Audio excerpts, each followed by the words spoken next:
In case you didn't know, we still have a lot of EU rejoiners and remoaners who are basically a bunch of undemocratic and disgusting cultists. Not all people who voted to remain were like this, but we still have a big cliquey group of rejoiners who are going out there on social media and across the country or mainstream media platforms repeating the same disgusting and insulting rhetoric. This is about the remoaners who are looking forward to Brexit voters to basically die off and lose their lives. Femi said, since 2016, 1.05 million Remain voters have died and 3.15 million Leave voters. Okay? So, even if none of the original 33 million voters have changed their minds, despite 7 years of new evidence, even if the wishes of people in 2023 didn't matter, right now we'll have 9 million Remainers and 14.26 million Leave voters, because Leave voters are dying. You do realize Remain voters are also losing their lives. They're assuming that all Remainers were like 14 years old at the time. Firstly, it's ridiculous. Secondly, it's absolutely disgusting, disrespectful, insulting to the whole country. Well, firstly, it's insulting to human beings because this is ageist and it's irrational, it's illogical, and it makes absolutely no sense. Firstly, it's not even just Femi. The BBC... Yes, the BBC Newsnight had this program a while ago. Do you remember when they had David Aronovich who decided to have a rant about this, about the Brexit generation? Let's watch this as a reminder. 4 Brexiteers from my family died this year, she told me. As it happens, the pollster Peter Kellner was listening in, and he shared some calculations he'd made about when, other things being equal, the Brexit majority would be reduced to 0 by that most natural of wastages. That was broadcast by the BBC, ladies and gentlemen. The BBC. Extremely impartial, extremely pro-Britain.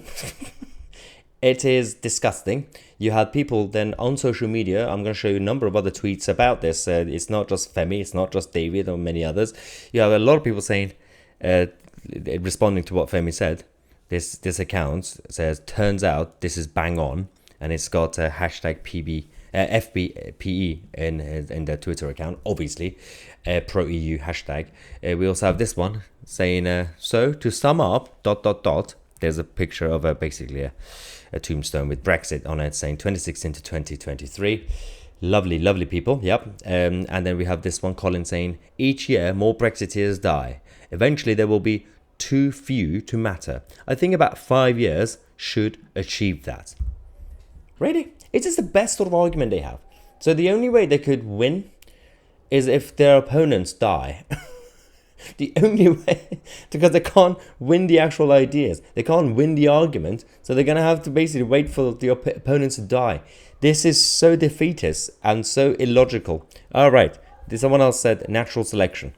This is also just lazy. This is intellectually absolutely lazy, this sort of argument. By the way, not everybody was crazy on social media. There are some good people as well. But we're going to get into that in a sec. This account, oh dear, look at that one.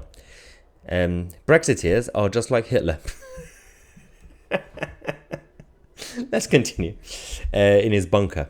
Everyone has failed them and should therefore suffer and die. Pass the petrol. Let's get this over with.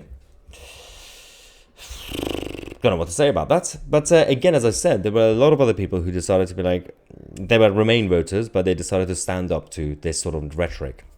Toby said, I didn't vote for Brexit. Well, this kind of stuff from people like Femi makes me want to. And I'm not alone in that feeling. There's another account saying, well, I'm old and I voted to Remain. But I would vote Brexit if we had to vote again. I have learned so much since the vote. Firstly, that's the whole argument. You had so many Remain voters who have now changed their mind and they've accepted the result, or they're actually Brexiteers. You also had a lot of Remain voters who are old. They've also lost their lives, unfortunately. It's just part of life. So they're just assuming everybody who voted for Brexit were already 95 years old, and that was a few years ago, so they're probably not around. That's just, as I say, it's disgusting. But it doesn't apply to base. Also, how can you check? Like, Do you think when people like lose their lives on their death certificate, they're gonna say, okay, this was their age, this was their name, this is how they voted in 2016?